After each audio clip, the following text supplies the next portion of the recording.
শুধু দর্শক বন্ধু, আপনারা দেখছেন একে নিউজ বাংলা। আর এই মুহূর্তে উপস্থিত রয়েছি ফুরফুরা দরবার শরীফ। আপনারা জানেন যে 3 থেকে 3.5 বছর কেন্দ্র সরকার 100 দিনের টাকা দিচ্ছে না। কেন্দ্র বলছে যে রাজ্য দুর্নীতি করেছে, আর রাজ্য বলছে যে না, কেন্দ্র সরকার রাজনীতিক প্রতিহিংসা করছে না। এই মর্মে কিন্তু অসহায় গরিব মানুষ তারা কিন্তু বিপদে পড়েছে। 3-3.5 বছর তারা কিন্তু 100 দিনের টাকা পায়নি। রাজ্যে একটি সরকার ছিল 34 বছর বামফ্রন্ট, সেই বর্তমানে তারা লোকসভায় শূন্য, বিধানসভায় শূন্য, পঞ্চায়েত সমিতি, জেলা পরিষদে তেমন কোনো সদস্য তেমন নেই। তারাই কিন্তু মামলা করে এই 100 দিনের কাজের টাকা ফিরিয়ে আনতে চলেছে এবং আগস্ট মাস থেকে এই কাজ শুরু হবে। আরেকদিকে আমরা দেখতে পাচ্ছি যে রাজ্যে যে কোনো নির্বাচন হলে সেখানে রক্ত ঝরছে, প্রাণ যাচ্ছে। সামনে 26-এ বিধানসভা ভোট। সেই জায়গায় ইতিমধ্যেই রাজ্যের যিনি রাজ্যপাল আছে তিনি রাষ্ট্রপতি শাসনের সুপারিশ করেছেন। যদি রাষ্ট্রপতির শাসন না হয়, বাংলায় কি শান্তিপূর্ণ ভোট হতে পারে? এই সমস্ত বিষয়ে কথা বলবো। আমাদের সঙ্গে রয়েছেন ফুরফুরা শরীফের বয়োজ্যেষ্ঠ পীরজাদা ইব্রাহিম সিদ্দিকী মহাশয়। বুঝতে পারছেন বাংলার মানুষ, আমি নাই কথা বলি। 100 দিনের কাজটা যে সময় এনেছে কংগ্রেস সরকার এবং বামপন্থী সরকার মিলে, সেই সময় মানুষ খেয়ে খাওয়া হতো না, পিনলে হতো, খুবই কষ্টই ছিল। খুব কষ্ট করে 100 দিনের কাজটা পাস করে নিয়ে এসেছে, বুঝছেন? এই 100 দিনের কাজটা পাস করে নিয়ে আসার পরে কি বুঝলেন, এই এলাকার গরিব অসহায় দুঃখী মানুষ তারা কাজ কাম করতো। খালি বেটা ছেলে নয়, বেটা ছেলে মেয়ে ছেলে, বেটা ছেলে মেয়ে ছেলে এই কাজটা পেয়েছিল, কি বুঝলেন?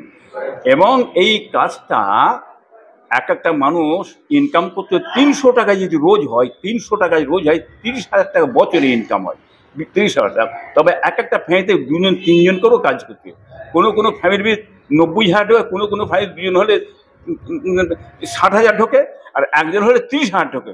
এইটাকে পলিসি করলো, দিদি মোদি একসঙ্গে জোট হয়েছে। দেখেন, সুপরিকল্পিতভাবে বামপন্থীরা যেটা বের করেছে এটা বন্ধ করতে হবে। কি বামপন্থীরা বের করছে এটা বন্ধ করতে সুপরিকল্পিতভাবে দিদিমণি করলো কি, কৌশল করে টাকাটা বন্ধ করলেন। হ্যাঁ, দিল্লি সরকার বন্ধ করলেন, ইনি কি করে দেনা করে দিলেন। এই কৌশল করে কি করলেন জানেন, আজকে 100 দিনের কাজটাকে বন্ধ করে দিলেন। বন্ধ করে দেওয়ার পরে কত ক্ষতি হয়েছে। একটা মানুষ ইনকাম করে 30,000 টাকা, হ্যাঁ, আর এ করলো কি, সুপরিকল্পিত বন্ধ করে দিয়ে লক্ষ্মী ভান্ডারটা বের করে দিলেন মমতা ব্যানার্জি সাহেব। লক্ষ্মী ভান্ডার বছরে মাসে কত, হ্যাঁ, 1000 টাকা, 500 টাকা ছিল, হ্যাঁ, বছরে 12,000 টাকা। আর একটা লোক কাজ করলে কত, 30,000 টাকা, তাহলে কত হলো, 18,000 টাকা লস হয়ে গেল, কি বুঝলেন? এইদিকে 12,000 টাকা পেয়েছে, কত সুন্দর সুদ বেনেন, কি বুঝলেন? এই কৌশল করে এই 100 দিনের কাজটা বন্ধ করেছে। তবে আমি বলতে চাই বাংলার মানুষকে, যারা বেটা ছেলে আছেন, যারা সব কাজকাম করেন, আপনারা আজকে চুপ কেন, বসে আছেন কেন? টাকা কই আপনাদের? আপনাদের অভাব পড়লে টাকা না থাকলে আপনাদের বিবির কাছে, আপনাদের বইয়ের কাছে হাত পেতে চেয়ে খেতে হচ্ছে, লজ্জাজনক কথা।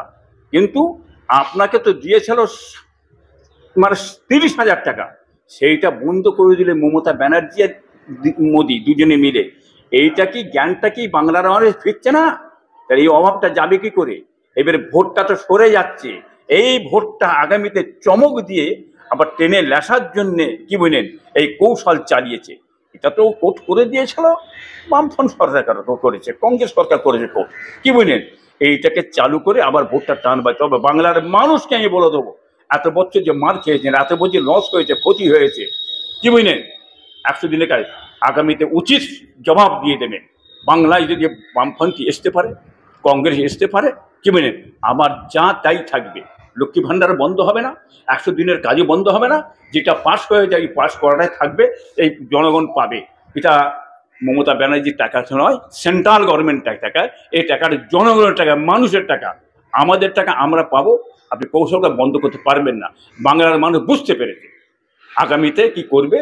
ব্যানার্জি সাহেব জানতে পেরেছে ভোট পায়ের তলা মারি সরে গেছে, পুনরায় নতুন করে আবার চালু করে ওই ভোটটা টানার জন্য এই কৌশল চালিয়েছে।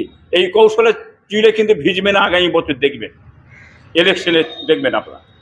একদিকে 100 দিনের কাজের জন্য বামফ্রন্টের নেতারা লড়াই করে তারা সেই কাজ ফিরিয়ে আনছেন, আরেকদিকে আমি দেখেছি আমার বয়সে এই খাদ্য সুরক্ষা, যে আজকে আগে পয়সা নিয়ে কন্ট্রোলে মাল নিয়ে আসতো, তো এখন থলে নিয়ে গিয়ে কিংবা বস্তা নিয়ে গিয়ে ভরে নিয়ে আসে, সেইটাও বামফ্রন্টের অবদান।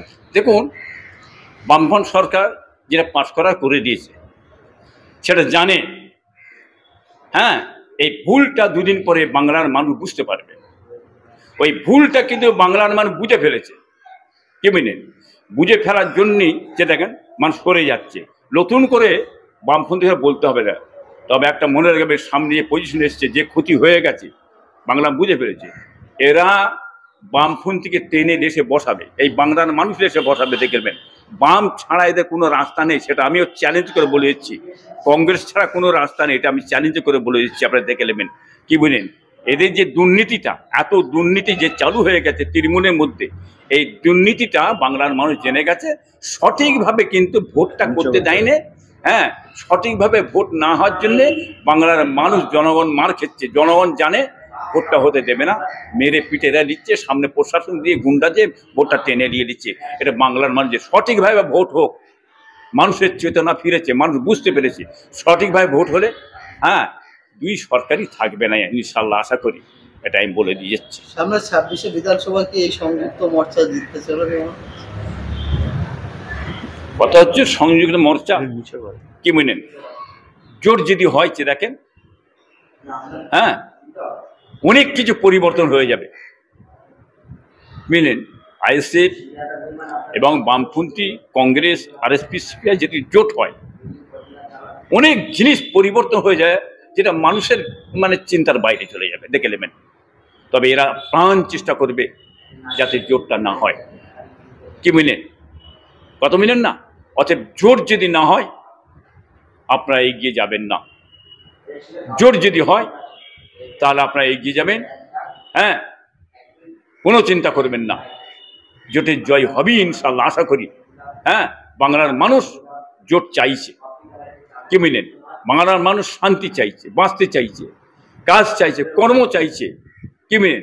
খাদ্য চাইছে। এরম চুরি চামারি, হ্যাঁ গুন্ডাবাজি, এটা বাংলার মানুষ আর চাই না, ঘৃণা করছে মানুষ, বুঝলেন না? মানুষ শান্তি পেতে চাইছে।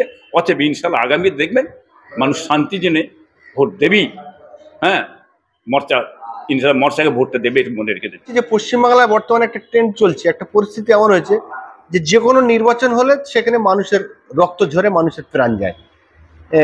এই কদিন আগে একটা নির্বাচন হয়ে গেল কালীগঞ্জে, সেখানে একজন একটা তরতাজা একটা বাচ্চা, তার প্রাণ চলে গেল। ইতিমধ্যেই বাংলার রাজ্যপাল তিনি কিন্তু বলেছেন যে পশ্চিমবাংলার রাষ্ট্রপতি শাসন করে ভোট করানো উচিত। আমরা দেখতে পাচ্ছি পরিস্থিতি যা, বিজেপি সরকার সেই রাষ্ট্রপতি শাসন করবে না। তাহলে সুষ্ঠু ভোট হবে বলে আপনি মনে করেন? দেখুন, রাজ্যপাল বলছে মানে ভোটটা, কি মানে উনি যেটা চাইছেন ওনার বলাই হলো কথাটা, ভোটে উভয় ভোট হবে না। রাষ্ট্রপতি শাসনটা আছে দেখেন, কোনো কালই হতে পারে না। কেন? দুজনই এক জায়গায় দাঁড়িয়ে আছে, কি বুঝলেন? সেন্ট্রাল থেকে যে পুলিশটা আসবে এটাও রেখে রেখে দেবেন, সেটাও দিদি।